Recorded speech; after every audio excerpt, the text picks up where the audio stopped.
kuatkan hati. Negeri ini memanggilmu kawan. Belajar bergerak berbagi untuk negeri. Guru penggerak majukan pendidikan. Guru penggerak menghambat keyakinan kelas. Yang biasanya ikut tahunnya itu adalah peraturan. Keyakinan itu beda. Kalau keyakinan kelas ini lebih sifatnya hal-hal yang positif.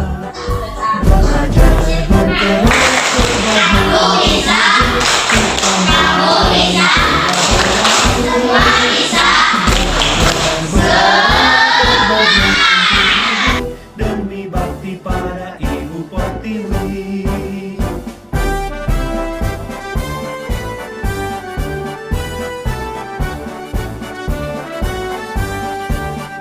Bulatkan tekad, kuatkan hati. Negeri ini memanggilmu kawan. Belajar bergerak berbagi untuk negeri. Guru penggerak majukan pendidikan.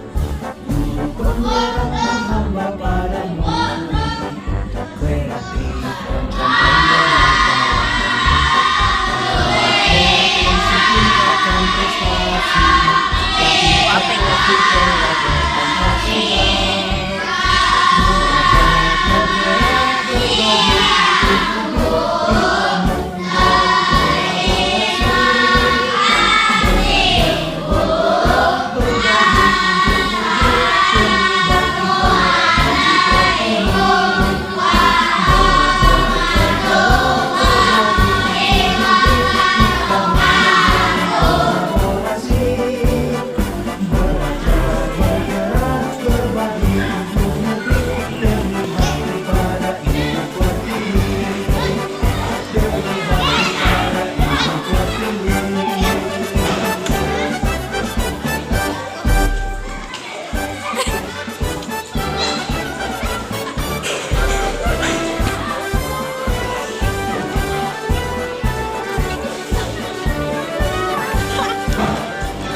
Memanggilmu kawan. Belajar bergerak berbagi untuk negeri. Guru penggerak majukan pendidikan. Guru penggerak menghamba pada murid. Kreatif rancang pembelajaran. Hargai potensi, tingkatkan prestasi. Lahirkan profil pelajar Pancasila. Warahmatullahi wabarakatuh. Perkenalkan, saya Amira Asyifa. Pada kesempatan kali ini saya akan menyampaikan refleksi mengenai keyakinan kelas yang dibuat bersama Ibu Devi Nur Mulyati. Keyakinan kelas ini berisi tentang kebiasaan-kebiasaan positif yang harus dilaksanakan oleh setiap warga kelas. Dan yang saya rasakan setelah dibuatnya keyakinan kelas ini dan diterapkan oleh semua warga kelas, yaitu terciptanya kelas yang nyaman dan kelas yang penuh rasa kekeluargaan. Dan kedepannya melalui penerapan keyakinan kelas ini, saya yakin akan semakin banyak budaya-budaya positif lain yang tercipta di sekolah kami, SDN 028. Terima kasih. Assalamualaikum warahmatullahi wabarakatuh. Hargai potensi, tingkatkan prestasi. Tentang dunia. Ini menurut Ki-Hajar Dewantara, yang mana bagaimana seorang itu bisa berubah dari perhitungan mengurus kepada pendekatan politik. Yang mana bila kita ingin membuat kemajuan, perlahan sedikit-sedikit malah sikap atau perilaku kita.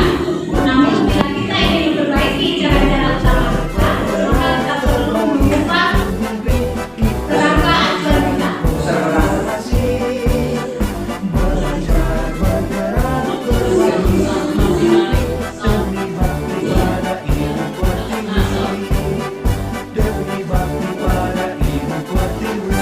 Bagaimana kita melihat dunia, bagaimana kita berpikir tentang manusia, sebuah paradigma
belajar Di Pancasila. sini telah paradigma tadi yang paling penting awalnya itu adalah Berbagi untuk negeri kita yang mana disiplin positif. Konsep disiplin positif itu adalah yang merupakan unsur utama dalam disiplin positif yang bisa kita ciptakan di sekolah. pada Ibu Pertiwi. Ketika mendengar kata disiplin, mungkin yang terbayang di kita apa yang terlintas di pikiran kita. Kebanyakan kita akan menghubungkan disiplin dengan kata tertib, teratur, dan terpaduan pada peraturan kata.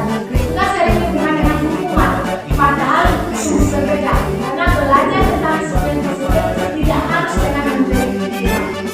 Krisis adalah salah satu alternatif lain dan kalau perlu tidak kita gunakan.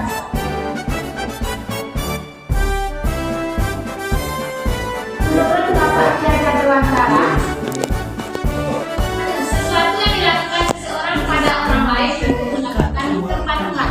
Yang kedua, suatu cara untuk mengontrol diri, menguasai diri untuk memilih tindakan yang mengacu pada nilai-nilai yang benar.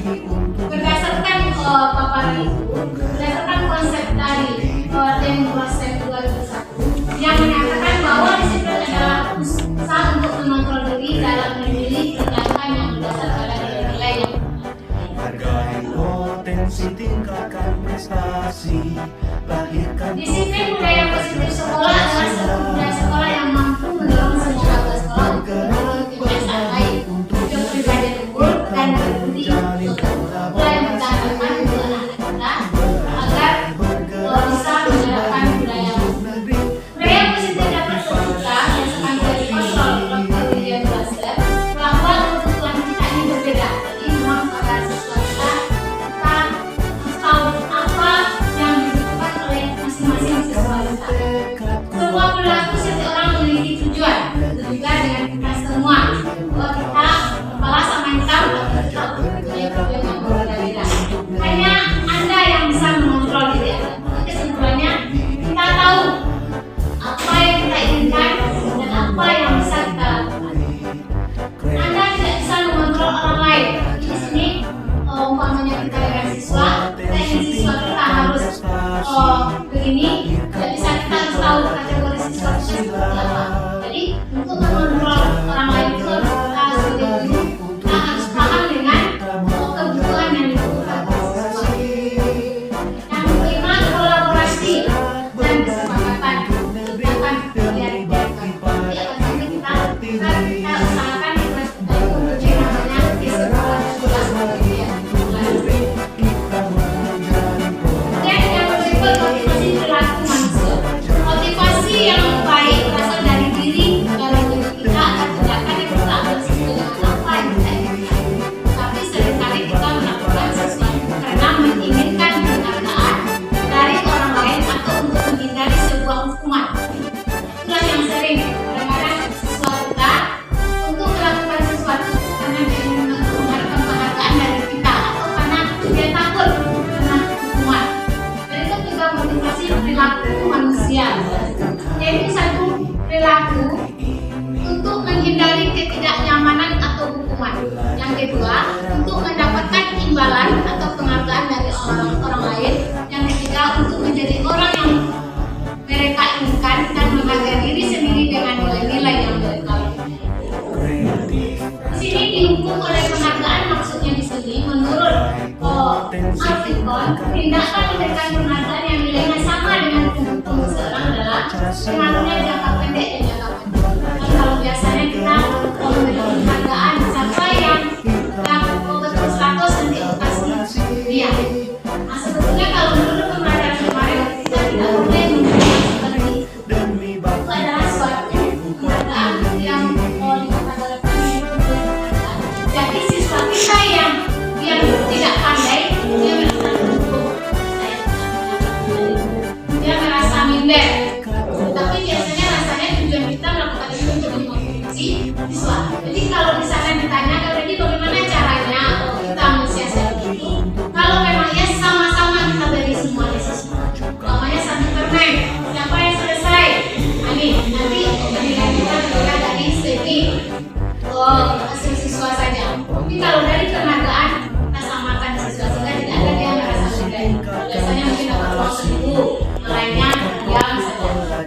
sama karena semua dapat efek walaupun yang belum menyelesaikan. Kemudian penghargaan tidak efektif, penghargaan merusak hubungan sehingga dia merasa kamu memang hebat. Tidak, saya bodoh, atau orang yang bisa merasa seperti itu bodoh. Kemudian penghargaan mengurangi ketepatan, kurang tepat. Kemudian penghargaan menurunkan kualitas, dan penghargaan mematikan kreativitas anak. Anak yang merasa dia dari bawah dia tidak akan kreatif karena ini penghargaan yang berjalan di dalam yang dilakukan oleh itulah yang dimaksud mematikan kreativitas. Tapi kalau kita samakan, mungkin dia akan berusaha untuk mencoba. Kemudian penghargaan menghukum. Jadi kalau sudah bilang guru nanti bapak saja, dia sudah stres kita yang kurang, atau anak yang sudah biasa dapat penghargaan dia akan saya dan saya juga yang akan dapat kelas gurunya yang sesuai modul. Kemudian kebutuhan dasar manusia. Kebutuhan dasar manusia ini penting bagi guru untuk dapat menciptakan budaya positif di sekolah.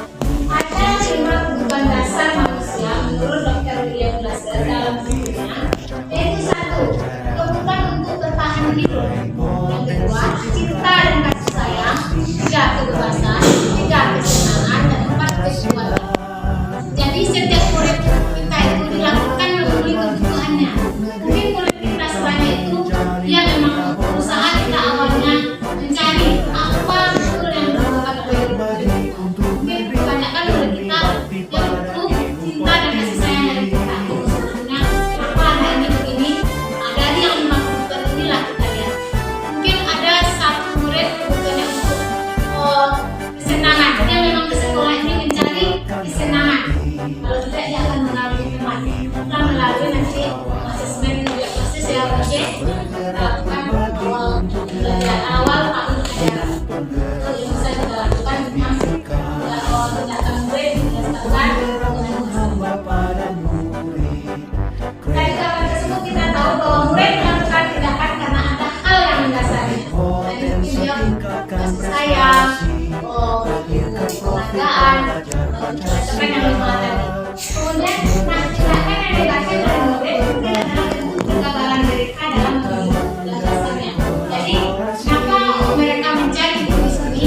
Nah, tidak bisa mengelola dirinya maka dijadilah. Maka itu guru memiliki peran untuk dapat menuntun dalam murid agar tidak melakukan hal-hal yang baik. Ini menjadi kita di sekolah itu yang sesuai dengan positif. Suara kita lama, akurat dan bercanda. Bahasa tubuh merapat pada murid, mata dan seni mendapat itu boleh. Boleh dengan sesuai, tetapi dengan situasi yang tergantung. Jangan selalu dalam belajar itu jadi teman saja dengan siswa. Dan nanti kita juga dilakukan. Memantau. Ada suara datar, bahasa tubuh yang formal. Jadi kita sebut. Dan perannya adalah manajer. Ada suara tulus, bahasa tubuh tidak kaku, mendekat ke murid. Dari 5 posisi kontrol sebagai guru ini, yang paling utama yang harus kita lakukan sebagai guru adalah posisi manajer. Jadi yang 4 itu dari yang 5 itu yang paling bagus posisi kita adalah manajer. Maka kita hindarilah posisi kita sebagai penghukum, pembuat merasa bersalah, teman, pemantau. Jadi usahakan kita menjadi manajer di dalam kelas. Dari 5 posisi tersebut menghukum seperti bantu yang kurang saya, itu datang tepat waktu dan mengucapkan salam. Kalimatnya kebanyakan positif. Kemudian yang apa lagi? Strategi restitusi. Nah, ini yang kita lakukan. Apa itu restitusi? Itu proses yang kita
boleh dia akan mengungkapkan dirinya kepada kita. Lalu yang terakhir kita tanyakan keyakinan. Jadi dari kesalahan itu apa nilai yang dipercaya di kelas? Nah, jadi buat di kelas kita harus bertanggung jawab semuanya. Jadi keyakinan kelas tadi siswa tahu bahwa saya bertanggung jawab atas saya. Jadi itu hubungannya dengan keyakinan kelas. Jadi tentang budaya musik tadi, itulah yang dapat saya sampaikan. Mudah-mudahan dengan paparan kita tadi kita bersama tim ekonomi Basapan, kemudian kepada siswa kita bisa menyerahkan perubahan yang sudah ada. Terima kasih banyak atas waktu dan perhatiannya. Mohon maaf atas segala kekurangan. Saya akhiri dengan memulai Assalamualaikum warahmatullahi wabarakatuh. Skema penanganan dan penjelasan aspek-aspek tertentu yang relevan. Seperti stimulusnya, yang biasanya respon tentangnya yang kita lakukan biasanya realitas atau kebutuhan kita sama. Jadi kita menganggap sekolah ini mengenalkan bahwa kita dengan siswa ini kebutuhan kita dengan siswa kita anggap sama. Padahal yang sebenarnya dari kontrol tentang dunia itu adalah kebutuhan kita itu berbeda. Begitu juga dengan siswa. Jadi dari siswa itu tidak bisa kita samakan dengan kebutuhan yang kita inginkan. Yang kedua itu semua orang melihat hal yang sama. Setiap orang memiliki gambaran yang berbeda. Kemudian kita mencoba mengubah orang agar berpandangan sama dengan kita. Kalau orang tua kamu tahu kamu berbuat begitu. Jadi bahasa kita seperti itu adalah membuat siswa kita merasa sama. Dan teman, ayo bantulah nak, jadi bapak ya. Ya sudahlah, hal ini tidak apa-apa, nanti bantu bereskan. Juga aku sebagai teman, tapi tidak boleh selalu kita sebagai teman itu. Monitor peraturan apa yang telah kamu lakukan, sanksi atau konsekuensi apa yang kamu lakukan. Kita sebagai, kalau itu yang kita lakukan kepada anak kita sebagai monitor. Kalau kita sebagai manajer, apa yang kita yakini? Apa yang kamu yakini? Jika kamu meyakininya, apa yang bersedia kamu perbaiki? Jika kamu memperbaiki, apa yang bisa menunjukkan tentang diri? Apa rencana kamu untuk memperbaiki? Sebetulnya kemarin saya sudah membuat video ini dengan anak Bapak Mus dengan Aidil, sudah ditutupkan. Ini salah satu bentuk yang dilakukan tentang 5 posisi kontrol sebagai manajer. Kemudian perbedaan hukuman, konsekuensi, dan retribusi. Hukuman itu apa? Jadi hukuman itu salah satu alat dari pihak guru memberikan dan murid hanya menerima. Suatu hukuman tanpa melalui kesepakatan atau pengertian dari kita. Konsekuensinya adalah sudah terencana atau disepakati oleh guru dengan murid. Konsekuensi namanya. Kalau retribusi adalah proses menciptakan kondisi murid untuk memperbaiki kesalahan murid sehingga mereka bisa kembali kepada kelompoknya. Itu yang restitusi. Jadi yang disarankan sini adalah untuk kita melakukan restitusi kepada anak kita. Kita lihat di sini tindakan guru. Contohnya kita mencatat, disuruh anak mencatat 100 kali di dalam buku. Saya tidak akan terlambat lagi karena terlambat ke sekolah. Itu adalah hukuman bagi anak kita kalau kita lakukan di kelas kita. Kemudian lari mengelilingi lapangan basket 2 kali karena terlambat hadir ke sekolah. Itu juga hukuman. Kemudian murid diminta untuk push up 15 kali karena tidak menggunakan masker ke sekolah. Itu juga hukuman. Menggantikan kertas tugas teman yang telah dicoret-coret. Nah, itu namanya konsekuensi.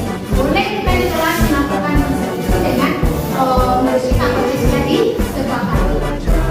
Kemudian membersihkan umpan air meja tulis karena tersenggol pada saat belajar. Itu juga perlu kita konsekuensi pada siswa. Kalau tidak, silakan biarkan saja ada untuk teman-temannya digoyang. Tapi kalau sudah ada konsekuensi seperti itu boleh dilakukan.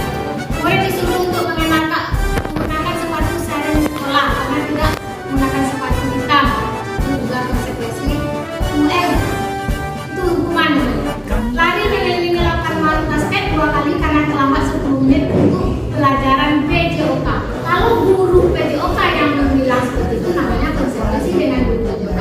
Tapi kalau tadi yang mengelilingi karena tidak menggunakan masker, nah itu bukan kesepakatan dengan guru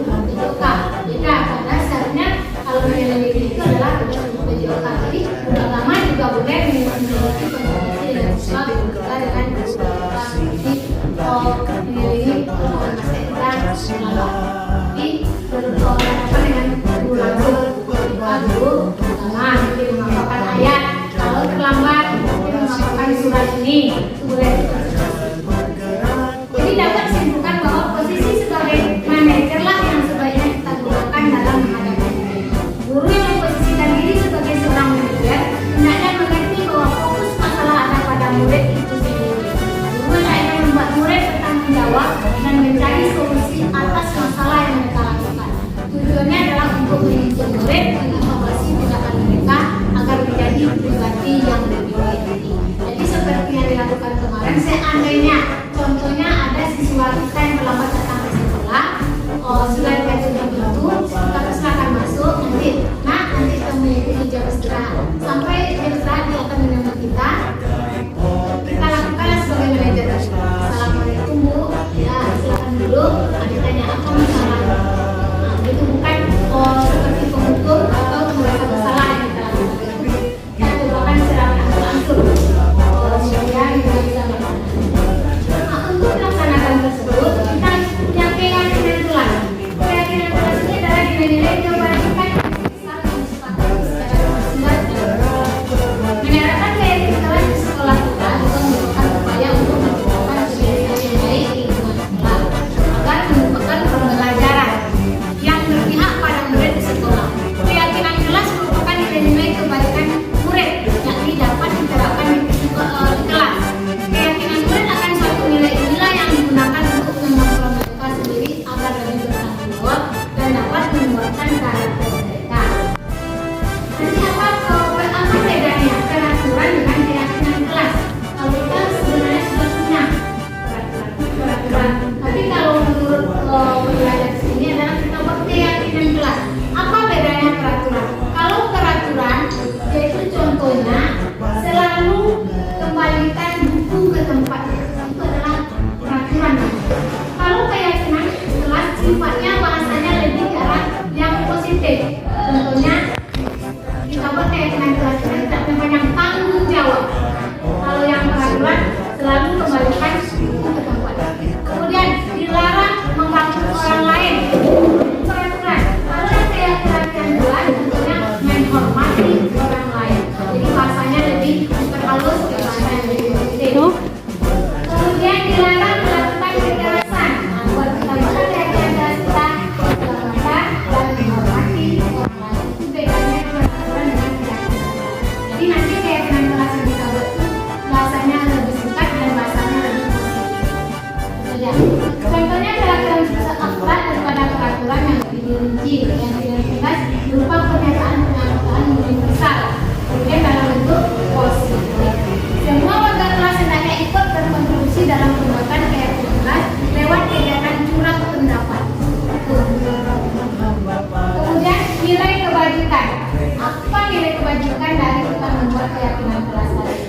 Yaitu anak merasa sesuai profil Pancasila beriman, bertakwa kepada Tuhan Yang Maha Esa, lebih mandiri, bernalar kritis, berkebiasaan moral, bergotong royong dan kreatif. Prosedur pembentukan keyakinan kelas. Kita silakan murid kita melakukan pendapat, kemudian mencatat semua masukan yang ada dari semua murid untuk kertas yang ditempelkan. Kemudian keyakinan itu nanti kalimat negatif menjadi kalimat positif. Sehingga kami sudah catat. Ada murid menemukan nilai kebaikan untuk kali